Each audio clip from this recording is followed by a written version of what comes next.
Today's session, we are generally going to look at motion in one dimension. And these questions are from Moodle site. TAT2 questions 11 to 15 are what we're going to cover for today. So if you have questions regarding what has been covered already so far in the previous TATs, they are still welcome. You should not keep them to yourself.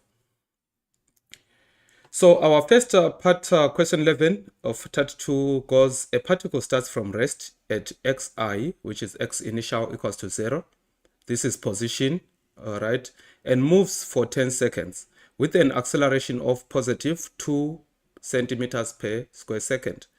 For the next 20 seconds, the acceleration of the particle is minus 1.0 centimeters per second squared. What is the position of the particle at the end of its motion?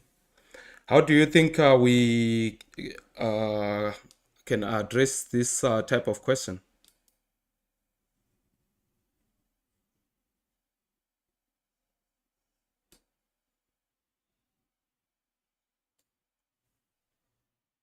We want the position of the particle at the end of its motion if its initial position is x equals to 0. How can you deal with such a question?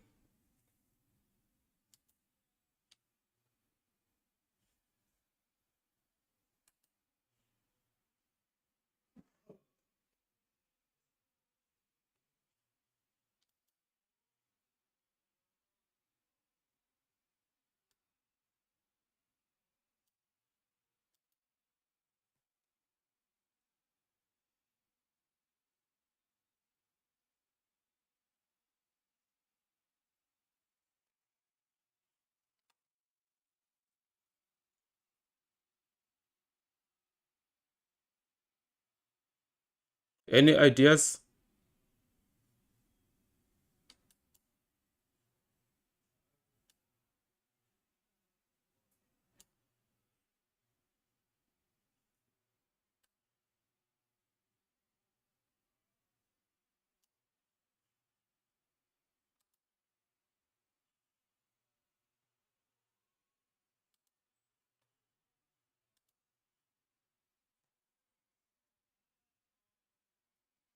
So the information given in this case is the initial position,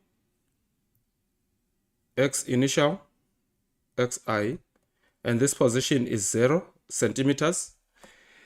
And what else are we given there? Let's put together the given data. That would make it easy for us to deal with that question.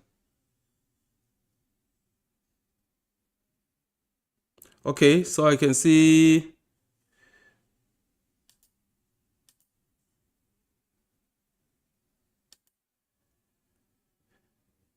we have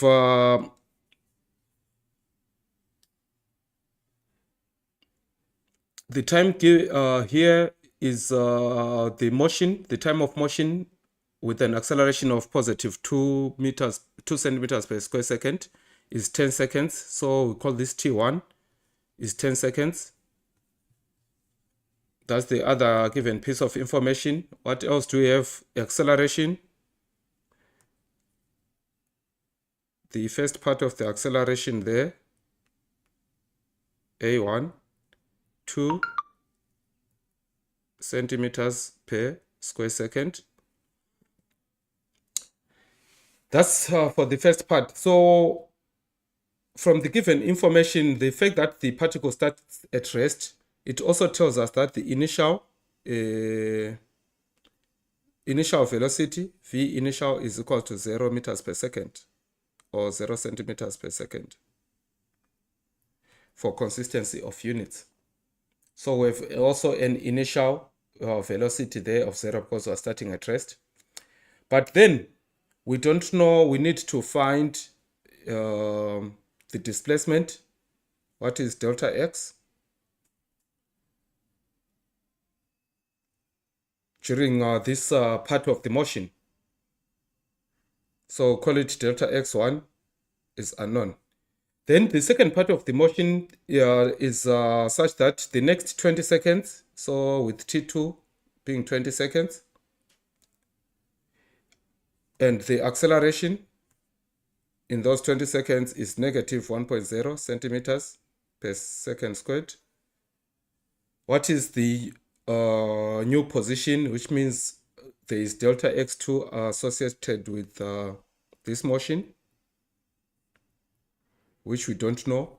But the new position then, x final, is equal to delta x1, or it's equal to x initial plus delta x1 plus delta x2.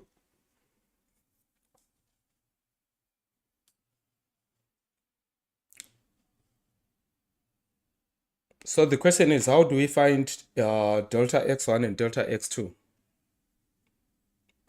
What are delta x1 and delta x2?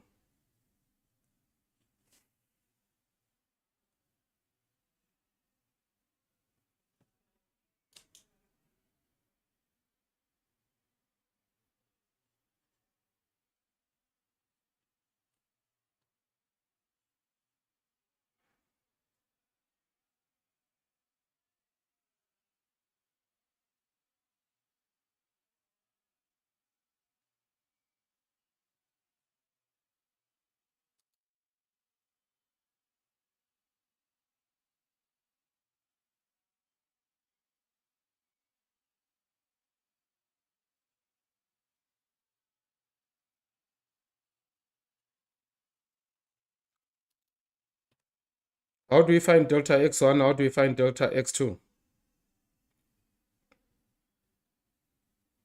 Given those initial conditions.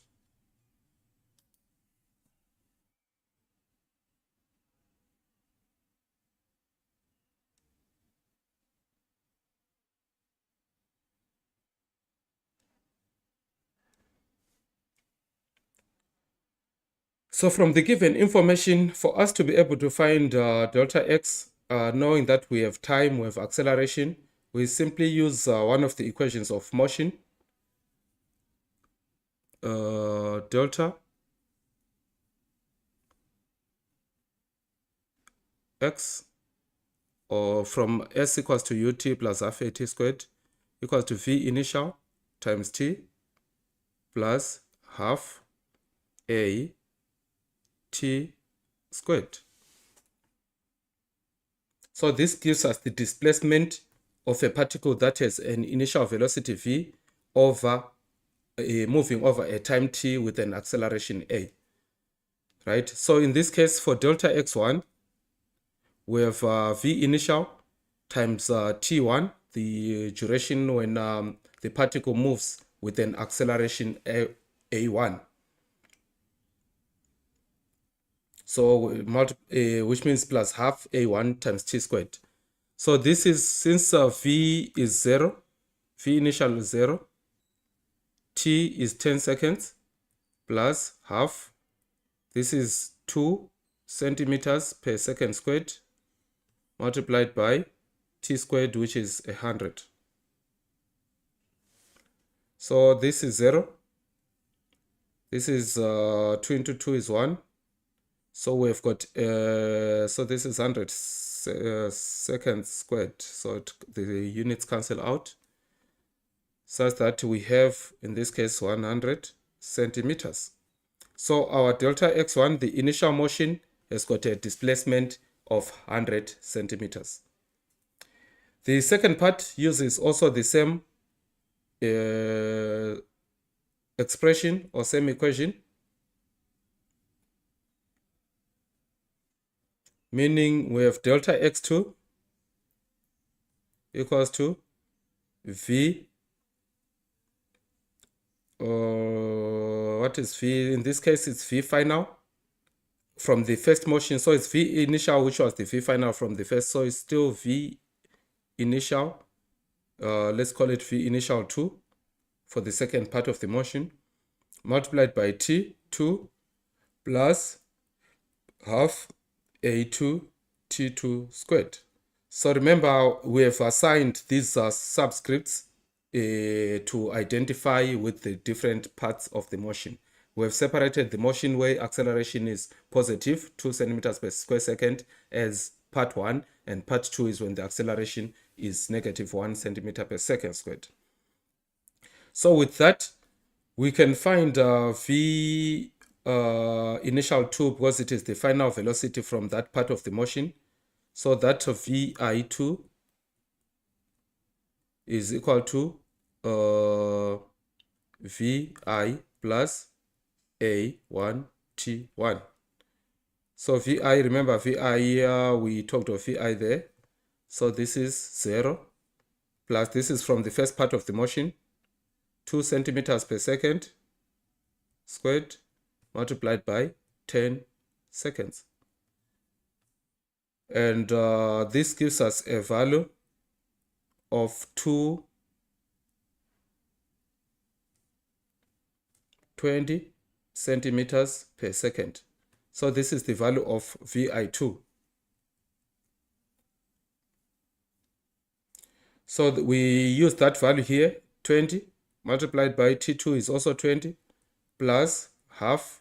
A is minus 1 centimeter per second squared, and t squared is 20 squared, which is 400. So this leaves us with 400 minus this into the 200, so minus 200. And hence the displacement there, delta x2, will be 200 centimeters. So remember, the acceleration here is negative, but the velocity is continuing in the positive x direction. So this is not a change basically in the direction of the motion per se, but it's just a change in the acceleration. So it's not like it moves for 10 seconds in the positive x and moves for 20 seconds at minus 1 centimeter per second squared in the negative x. It's not opposite direction. You have to continue the motion because the velocity is already going positive. So that acceleration is only negative in the sense that it is opposing the motion. So the motion is still in the positive x, but decreasing in speed. Okay, so that's why we are saying our final value for x, according to this, x final is x initial, our initial position, plus the changes in the displacement. So that's where we are going now. X final is equal to x initial plus the 2 changes in the displacement, which is 0 plus 100 centimeters plus 200 centimeters.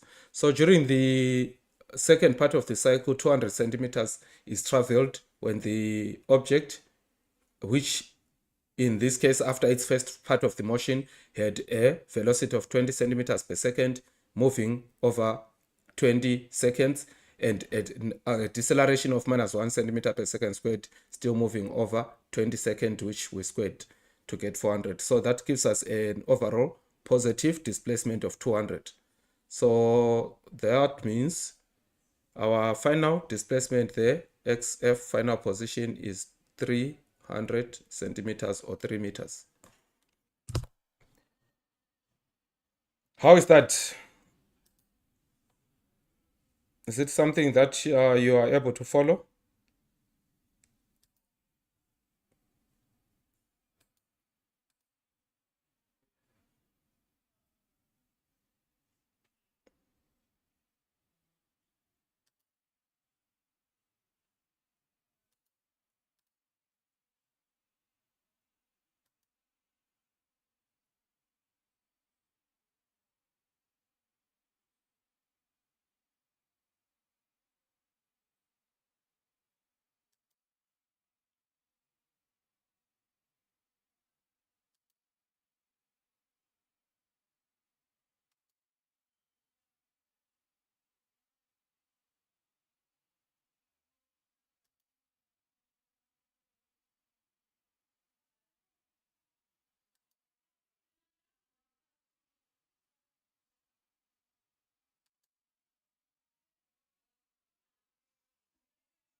Okay, so let's see our options from the given choices. So we have positive 3 meters there at B.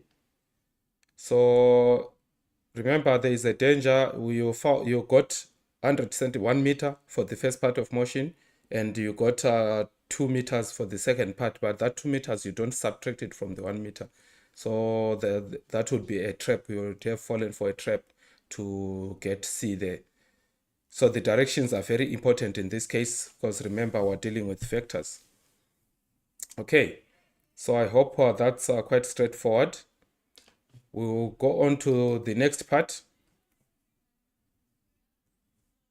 We'll go on to the next part. A stone is thrown from the top of a building with an initial velocity of 20 meters per second downward. The top of the building is 60 meters above the ground. How much time elapses between the instant of release and the instant of impact with the ground?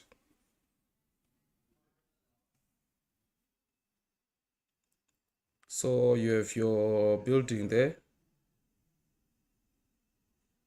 60 meters.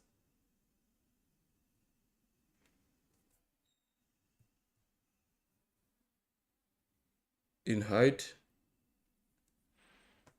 from the ground. Then a stone is thrown. Thrown is different from dropped. So if it's thrown, it means it has an initial velocity vi, which we're told is 20 meters per second and is downward. Then what we need to find is the time it takes for the stone to reach the ground. How much time does it take? So what other information do we know for a system that is in free fall? We've got an acceleration which is equal to g and is given by a value 9.8 meters per second squared. So given those two pieces of information, is 3 with the displacement. So we also know that we have displacement x or s. This time it's in the y. So our delta y is equal to 60 meters. So take note, we have considered in this case the downward direction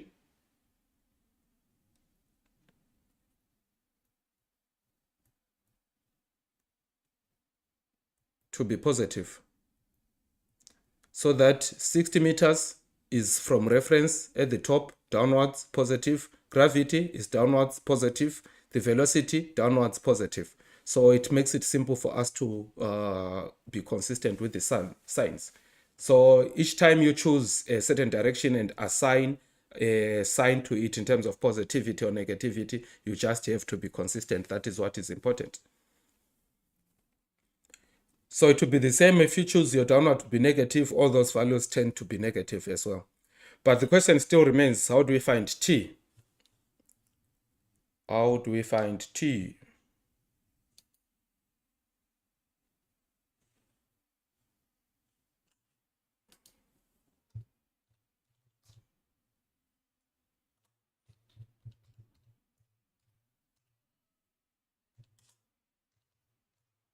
Anyone?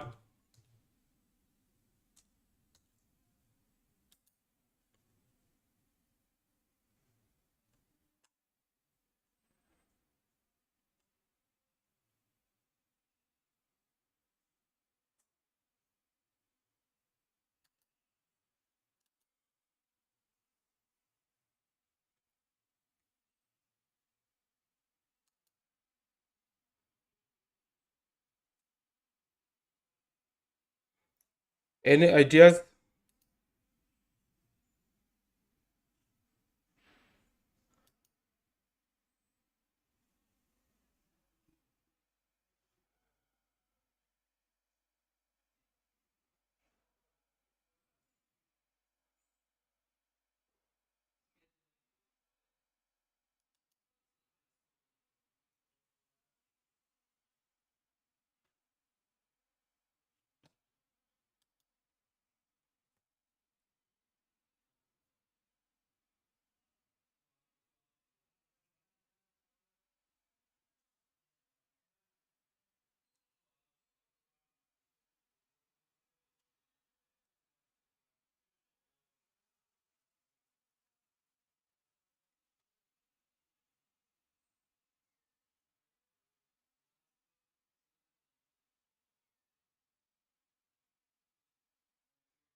So the simplest thing there, given displacement, initial velocity, and acceleration, would be to use the same displacement equation that we used in the previous question. Delta y is vi t plus half a t squared. So this is the displacement in the y direction. Remember I said our displacement there is 60. So when we substitute 60, vi 20, t is what we need to find, plus half a is positive 9.81, and t is what we need to find, the unknown. So we've made a quadratic expression, in this case with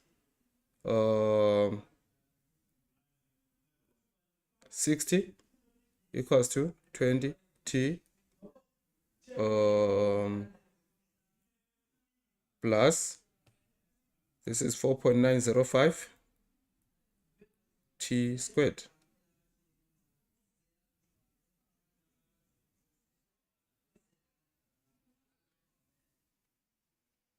Okay, now we need to solve for this quadratic expression.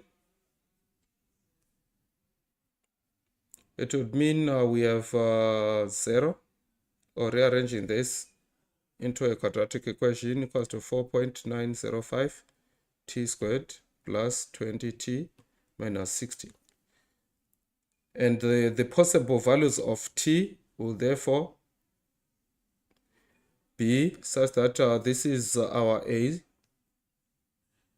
this is our b, and this is our c. So from the quadratic expression, it follows that you have x is equal to plus or minus the root of b squared minus 4ac all over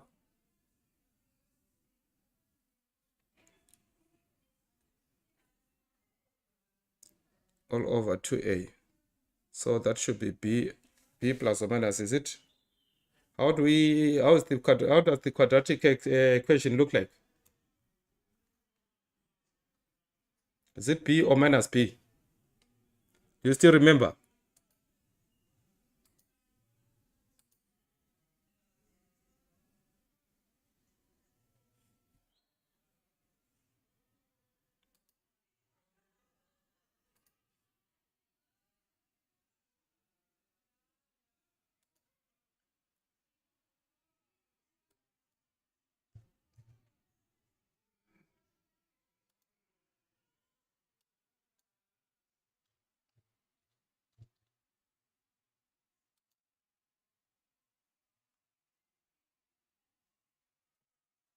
So that's minus b plus or minus the square root of b squared minus 4ac over 2a.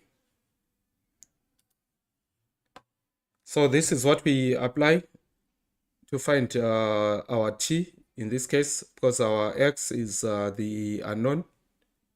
In this case, we have t there. So that means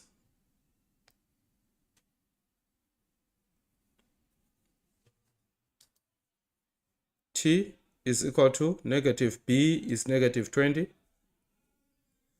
plus or minus the root of b squared, which is 20 squared minus 4 times 4.905 times c, which is 60, negative 60. Everything over 2 times 4.905. So what are the possible values of t from there?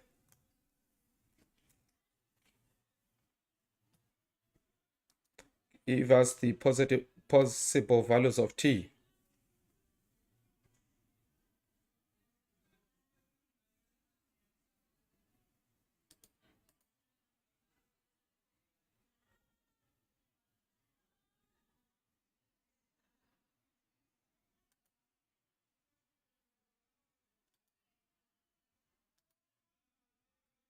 That should be negative 20.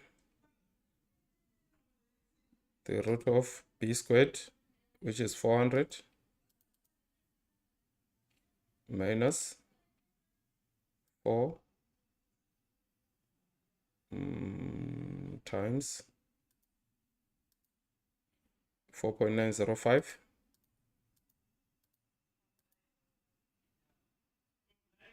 times negative 60 all over 2 times a.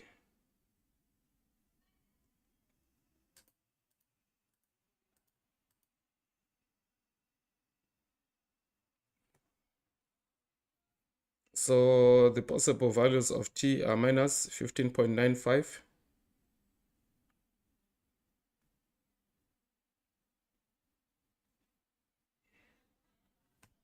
and we are given to two significant figures.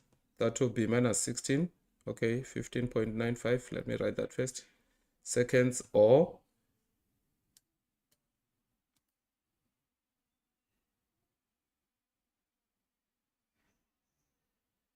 okay, that's not the correct thing there. It should be minus 20 plus that, everything over 2a.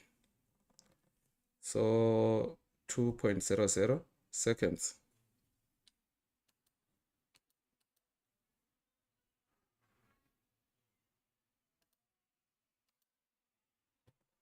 Or minus 6.09.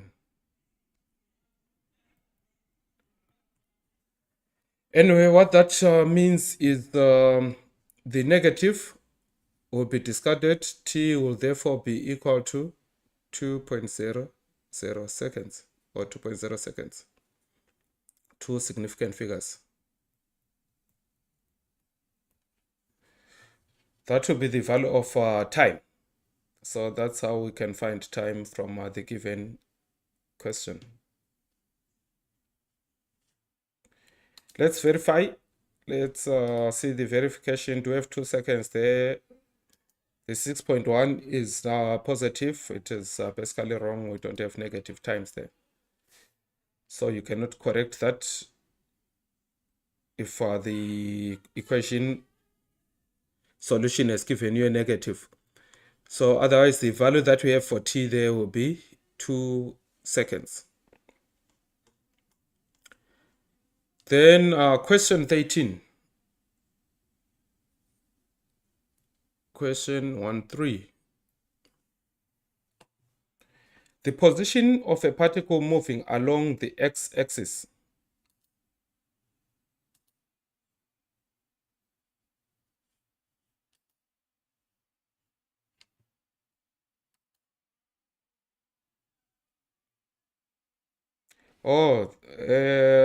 Eunice had given us a negative b for the quadratic formula. Thank you. I had not read the chart, but that's great. That was minus b plus or minus the root of b squared minus 4ac, everything over 2a.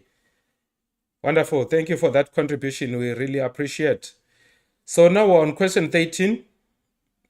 With question 13, we have a position of a particle moving along the x given by the parametric equation x equals to 6.0 t squared minus 1.0 t cubed, where x is in meters and t in seconds. What is the position of the particle when it achieves its maximum speed in the positive x direction? Okay, what is the position of the particle when it achieves its maximum speed in the positive x direction?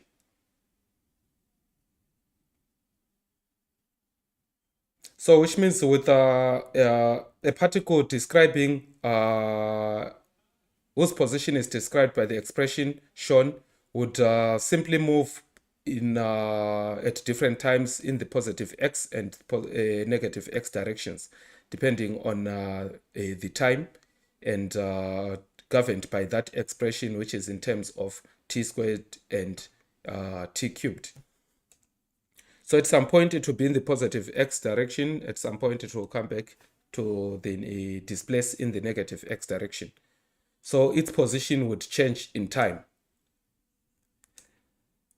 So now the question requires us to tell which position it will have achieved its maximum speed, at which position it has maximum speed. What approach can we use to find that position?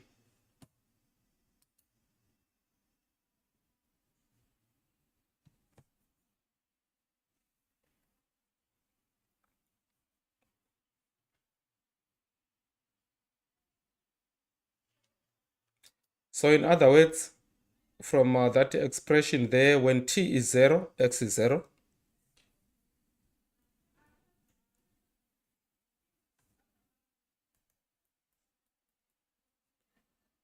When t is 1, you've got 6 minus 1, x is 5. And with t2, we have x going to 24 minus 8, which is 16. Then when t is 3, we have 9 times 6, 54, minus 27. That's 27, okay? And so on. But we can even try for t equals to 5 there. Let's skip to t5. t5 will be 25 times 6, which is 150, minus 125, x is 27, is 25, 150 minus 25. So you can see that in this case it's going in the positive x, but at this point it is coming back and moving in the negative x, coming back to that position. The displacement is 25, which is less than 27. So already you can see the motion there is changing. The motion is changing. So that's the part. So these are meters: 0 meters, 5 meters, 16 meters, 27 meters, and then 25 meters.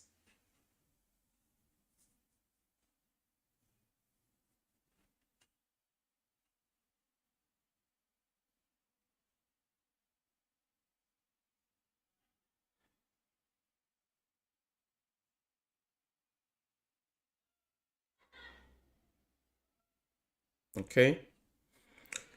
So for us to get that position, we need to get derivatives. The first derivative of x with respect to t will give us a certain quantity. Which quantity is that? The first derivative of x with respect to t gives us a certain quantity. What is the quantity?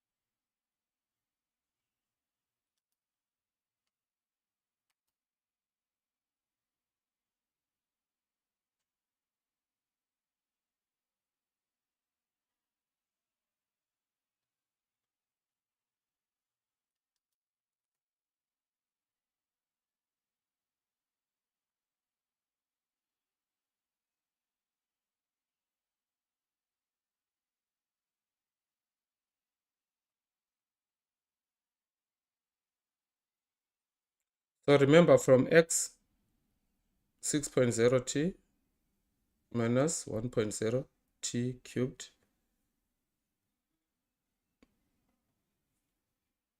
dx over dt, the first derivative gives us 6.0. Oh, this is t squared, so 6.0 t minus 3.0 t squared. So the position we need to find in this case is when it has its maximum speed.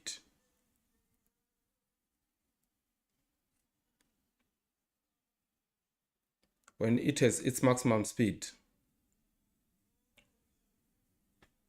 So what is the time when this particle gains its maximum speed.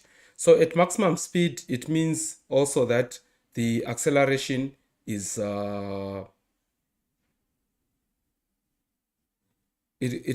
acceleration becomes zero, right? Acceleration becomes zero. So we want that point where d squared x over dt squared will be equal to 0. And this is when we have the derivative giving us 6.0 minus 6.0 t, right? So if this is equated to 0, that means 6.0 equals to 6.0 t, and divide by 6.0.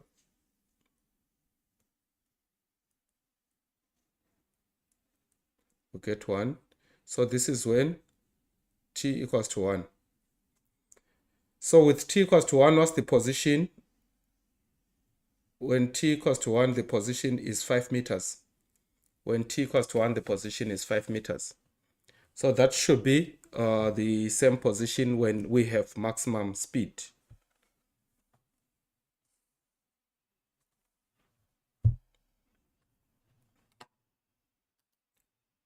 Let's confirm if that is correct.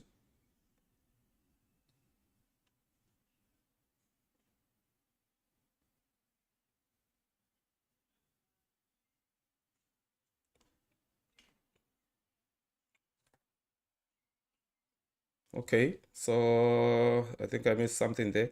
6.0 t squared minus 1 t cubed. And the first derivative will give us 12. Oh, sorry. The first derivative is 12.0 t minus 3t squared. Okay. So the 2 multiplies the 6 there. Sorry, that was a very bad mistake. So with that, it means second derivative is also 12.0 minus 6t, such that our t becomes 12.0 over 6.0, which gives us 2. So I think our t should be 2 seconds. Our t should be 2 seconds, which gives us 16 meters. Okay. So the same understanding, it's just an error which I did there in the derivative at that point. But it's the same understanding. Remember, we're saying there's a position when the particle achieves maximum speed. When it achieves maximum speed, it means it cannot increase anymore. Its acceleration is 0. And we need to find that point when acceleration A, that point when the acceleration is 0. That's the point when we have maximum speed. So having got the expression for acceleration, which is the second derivative of position with respect to time, we find that the acceleration is 0 when t is equal to 2. And applying t equals to 2 in the first position expression, we get 24 minus 8, which is 16.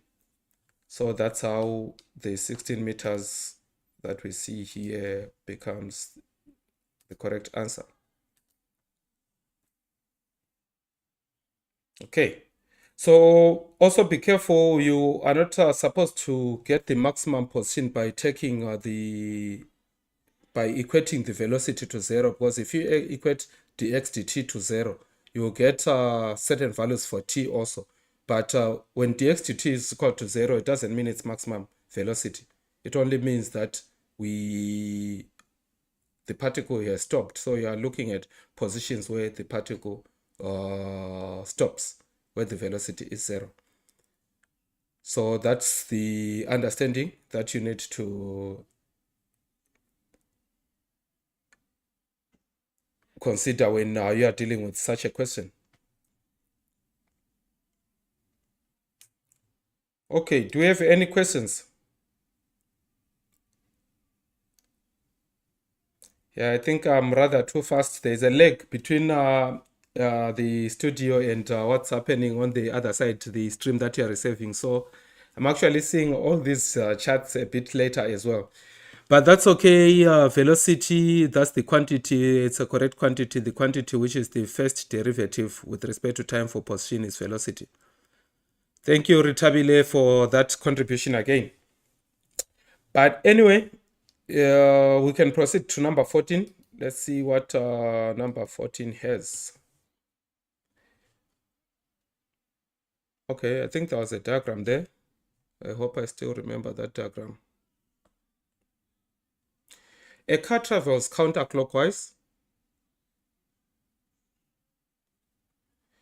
around a flat circle of radius 0.25 kilometers.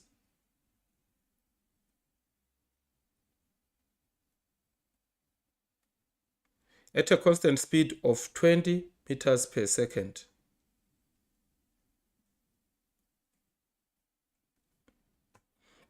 When the car is at point A, so the point A should be there. As shown in the figure, what is the car's acceleration? When the car is at point A, what is the car's acceleration? So I hope the figure was something like this as I have drawn. So top is north, then you've got west and east directions, then you're south the bottom. So the 20 meters per second is in the southward direction. What will be the acceleration when the car is at that point?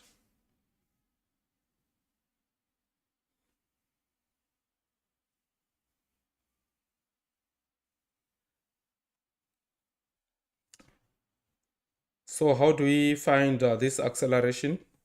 The motion is counterclockwise.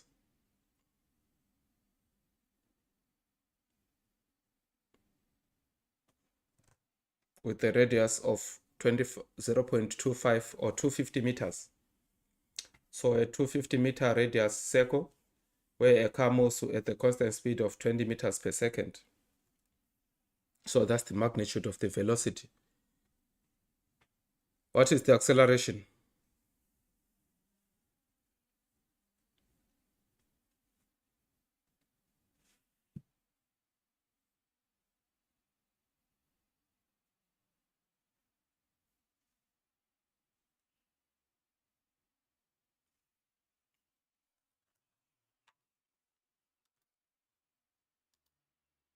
Any suggestions, any ideas? I'm just gonna wait in case I'm just ahead of you guys on YouTube. Do you have any suggestion for us?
Suggestions?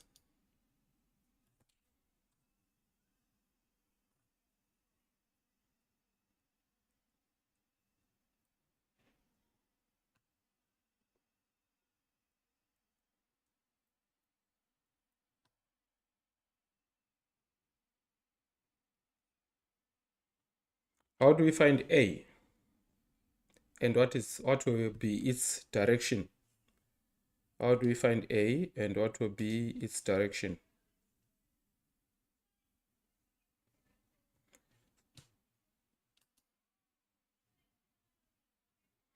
So those are the different choices that you would have.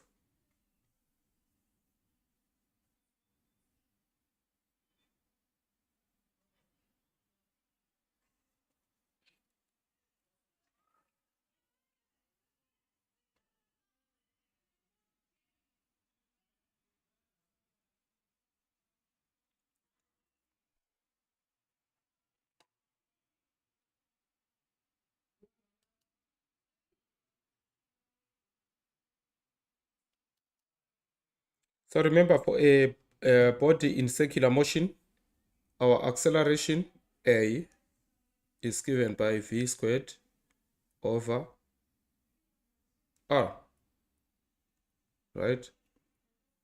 V squared over r or omega r, where omega is the angular velocity, this angular velocity, rate of change of angular displacement. Okay, so given v squared over r, the A is always directed towards the center along the radius, such that if the particle were at any other position, like down here, the velocity will be tangential to that point, still the same velocity as this one, but the acceleration changes because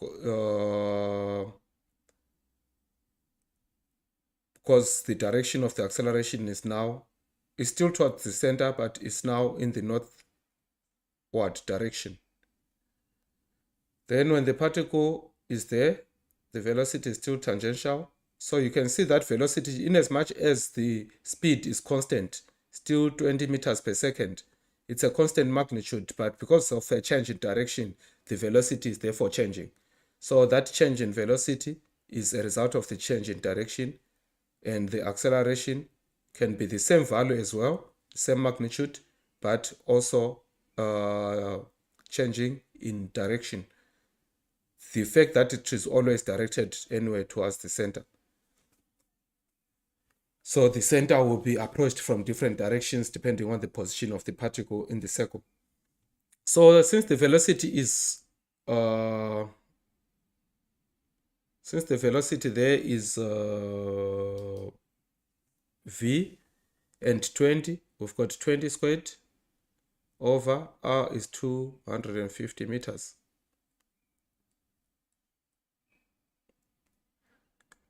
This gives us an acceleration of 1.6 meters per second squared. And the direction of that acceleration is to the west. 1.6 meters per second squared west.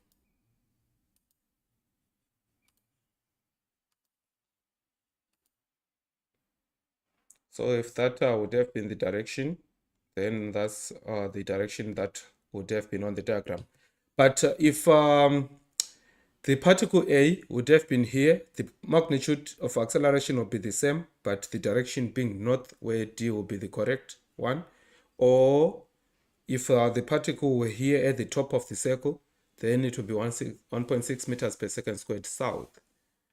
So all those are possibilities depending on the diagram which you'll be given. The direction of the acceleration is always towards the center. So that is what changes whether it's going to be north, south, west, or east. Okay. Now, question 15. With question 15, we have the initial speed of a cannonball is 0.2 kilometers per second. If the ball is to strike a target that is at a horizontal distance of 3 kilometers from the cannon, what is the minimum time of flight for the ball? Time of flight calculation. Initial speed 0.2 kilometers, 200 meters per second. Okay, I've already converted that. And the horizontal distance to the target. Okay, let me do better.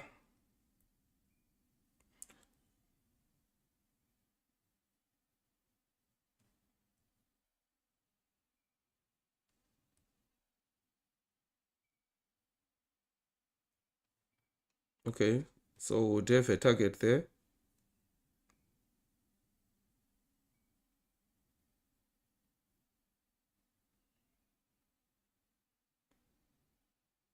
Okay,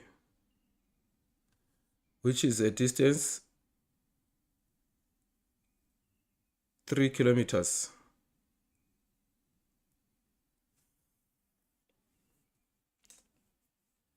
So what will be the minimum time of flight for the ball?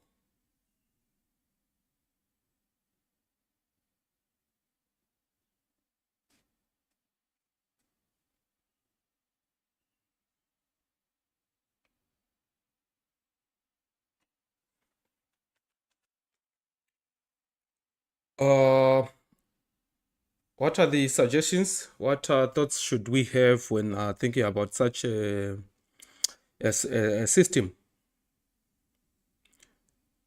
How would we launch the ball for us to be able to hit the target in the shortest possible time? In the shortest possible time.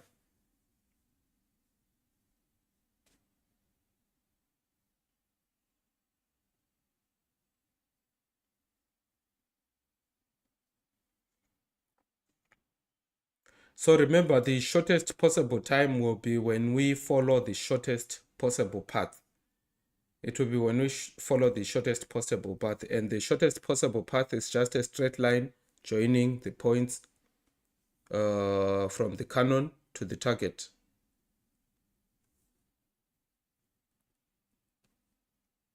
So if we can join the cannon to the target, that distance there will be the shortest distance, and hence if our ball can follow that path to hit the target directly, then it will take the shortest time. But unfortunately, because of gravity, if we launch it horizontally like that, it will land somewhere below the target. So it has to be launched at a projectile so that that projectile allows it to just land on the target. So considering the initial launch speed of 200 meters per second, if we assume that this 200 meters per second is Vx, is launched horizontally, and the distance covered, delta x, is 3,000 meters, then from delta x equals to v initial times t plus half a t squared, where we are not considering any acceleration in the horizontal, then delta x is vi times t, which means 3,000 is equal to 200 times t. But this is the time it will take if the particle will be able to go along the horizontal without the influence of gravity to hit the target. So this is the shortest boundary, or the shortest possible time that we could have, right? So it gives us the lower limit. So when we divide that, we get 15 seconds is equal to t. But because we cannot have the particle moving without having the influence of the gravity, the time cannot be 15 seconds or less. The minimum time is just above 15 seconds. So this is the guide that we can use to find that minimum time. So that minimum time should be any value that we see here. D is already out above 15 seconds, and we can accept 16 seconds. 16 seconds will be acceptable depending on gravity and depending on air resistance. So that's how we find that minimum possible time.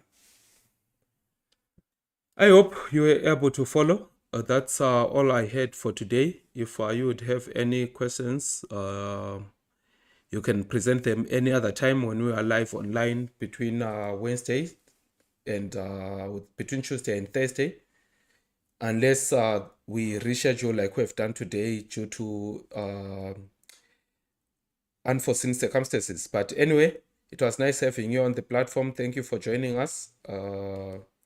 Thumbs up to Isaac. Isaac retracted the message that was typed there, so I don't know what was written there, or it was an answer. Then you decided to pull it out. It's okay. But anyway, thank you for your participation.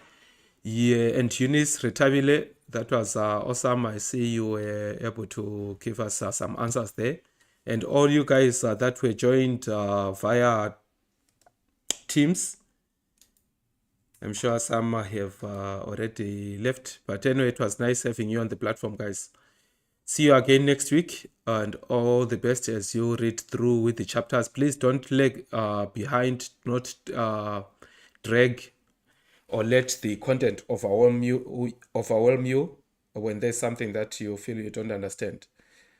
So feel free to take advantage of this platform and allow us to help you. Otherwise, stay blessed. Bye bye for now, and all the best. Bye bye.